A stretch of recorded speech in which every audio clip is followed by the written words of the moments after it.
1990 के दशक में जब लालू प्रसाद यादव ने बिहार की सत्ता संभाली थी, तब उन्होंने राज्य के सामाजिक ढांचे में एक ऐतिहासिक बदलाव किया। लंबे समय तक सत्ता से वंचित पिछड़े वर्गों और दलितों को उन्होंने पहली बार राजनीतिक मंच पर समान अधिकारों के साथ खड़ा किया।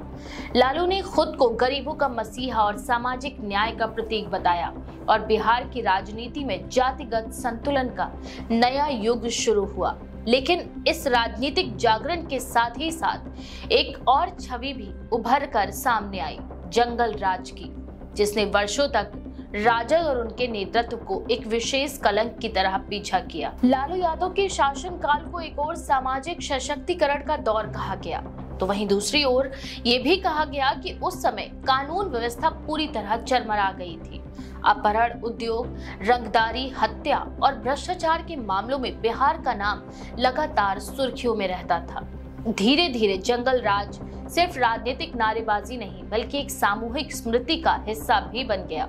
एक ऐसा दौर जिसे बिहार की नई पीढ़ी ने भले ही देखा ना हो, लेकिन सुना जरूर है। यही कारण है कि 2005 में सत्ता से बेदखल होने के 2 दशक बाद भी राजद आज तक छवि से मुक्त नहीं हो पाया। तेजस्वी यादव जब राजनीति में आए, तब तक बिहार में नीतीश कुमार और भाजपा के नेतृत्व वाला एनडीए गठबंधन विकास और सुशासन के नए प्रतीक के रूप में स्थापित हो चुका था।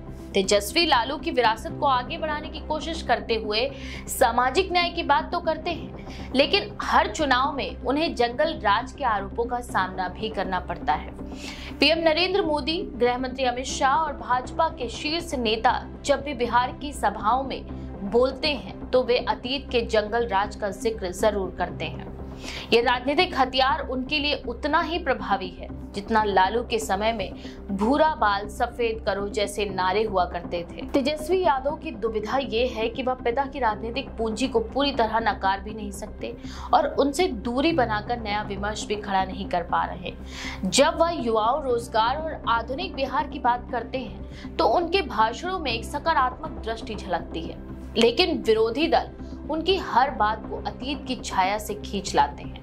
भाजपा और जेडीयू के नेता बार बार ये सवाल उठाते हैं कि क्या बिहार फिर से उसी अराजक दौर में लौटना चाहता है जहां अपराधी सत्ता का संरक्षण पाते और प्रशासन पक्षाघात की स्थिति में था। राजनीतिक विश्लेषकों का मानना है कि जंगल राज का विमर्श सिर्फ कानून व्यवस्था का नहीं, बल्कि सामाजिक सत्ता संतुलन का भी प्रतीक है। लालू यादव ने जिन वर्गों को आवाज दी, उनके उदय से पारंपरिक ऊंची जातियों की राजनीतिक एकाधिकार समाप्त हुआ। यही कारण है कि जंगल राज की परिभाषा भी वर्गीय नजरिए से बदल जाती है। कुछ के लिए वह अराजकता का प्रतीक था, तो कुछ के लिए सशक्तिकरण का। आज जब तेजस्वी यादव इसी विरासत के साथ चुनावी मैदान में उतरते हैं, तो उन्हें ये दोहरा बोझ उठाना पड़ता है। एक तरफ पिता की उपलब्धियां, दूसरी तरफ वही जंगल राज की बदनामी। नीतीश कुमार ने अपने शासनकाल में 7 निश्चय और सड़क, शिक्षा, बिजली जैसे कार्यक्रमों के जरिए सुशासन बाबू की छवि गढ़ी। उन्होंने बिहार की राजनीति में प्रशासनिक नियंत्रण और व्यवस्था का एहसास वापस लाने की कोशिश की। उनके शासनकाल में अपराध के आंकड़े भले ही पूरी तरह कम ना हुए हों, लेकिन जनता के बीच ये संदेश गया कि सरकार जवाबदेह है। इस तुलना ने राजद के लिए राजनीति और भी कठिन बना दी। राजनीति की भाषा में जंगल राज अब सिर्फ एक कालखंड नहीं, बल्कि एक प्रतीक बन बैठा है। ये प्रतीक बिहार की पहचान से गहराई से जुड़ चुका है। जो लोग उस दौर के साक्षी हैं, वे उसे याद कर डरते हैं, जबकि नई पीढ़ी ने उस कहानी को लगभग मिथक की तरह सुना है। वही मिथक हर चुनाव में पुनर्जीवित किया जाता है, टीवी बहसों में, चुनावी रैलियों में और सोशल मीडिया पर। तेजस्वी यादव बार बार ये तर्क देते हैं कि उन्होंने राजनीतिक जीवन में विकास, रोजगार और शिक्षा को प्राथमिकता दी है। उन्होंने कहा कि जंगल राज की परिभाषा विपक्ष ने अपने हित के लिए गढ़ी थी और वास्तविकता ये है कि लालू शासन काल में सामाजिक समानता और प्रतिनिधित्व का विस्तार हुआ। उनका ये भी दावा है कि आज भी बिहार के गरीब तबके में लालू की लोकप्रियता अटूट है, क्योंकि उन्होंने जाति के आधार पर नहीं, बल्कि अवसर के आधार पर राजनीति की।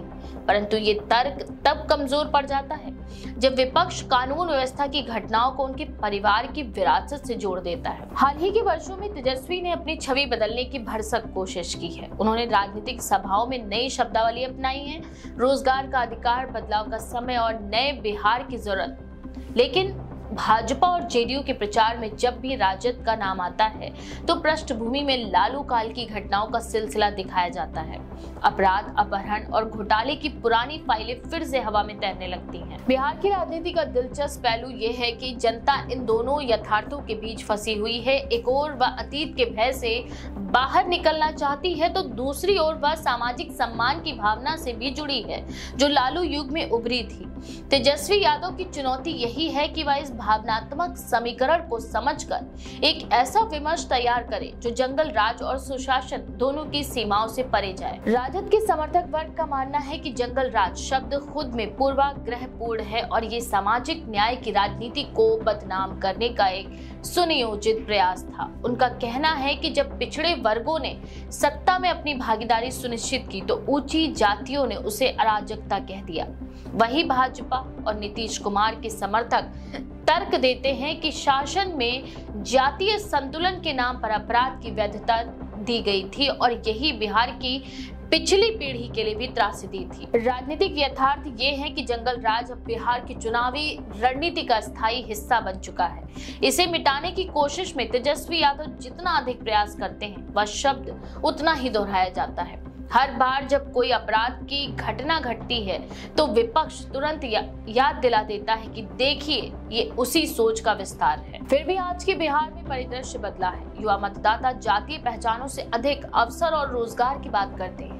वे सोशल मीडिया के युग में पले बढ़े हैं और उन्हें अपराध से अधिक बेरोजगारी, पलायन और शिक्षा की चिंता है। ये वही पीढ़ी है जो लालू के समय पैदा भी नहीं हुई थी, लेकिन राजनीतिक बहस में जंगल राज के प्रतीक से अपरिचित नहीं है। आज तेजस्वी यादव उस पीढ़ी का नेतृत्व कर रहे हैं जो बिहार को अपराध की नहीं अवसर की पहचान देना चाहती है। लेकिन जब तक जंगल राज की परछाई उनके कंधों पर है उन्हें हर कदम सावधानी से उठाना होगा, क्योंकि बिहार में सत्ता सिर्फ चुनाव जीतने से नहीं छवि बदलने से मिलती है और वो छवि अभी भी लालू काल के साए से पूरी तरह मुक्त नहीं हो पाई है। इस बारे में आपका क्या विचार है? अपनी राय कमेंट सेक्शन में जरूर लिखें। ऐसी और भी खबरों के लिए देखते रहें द पेज 19।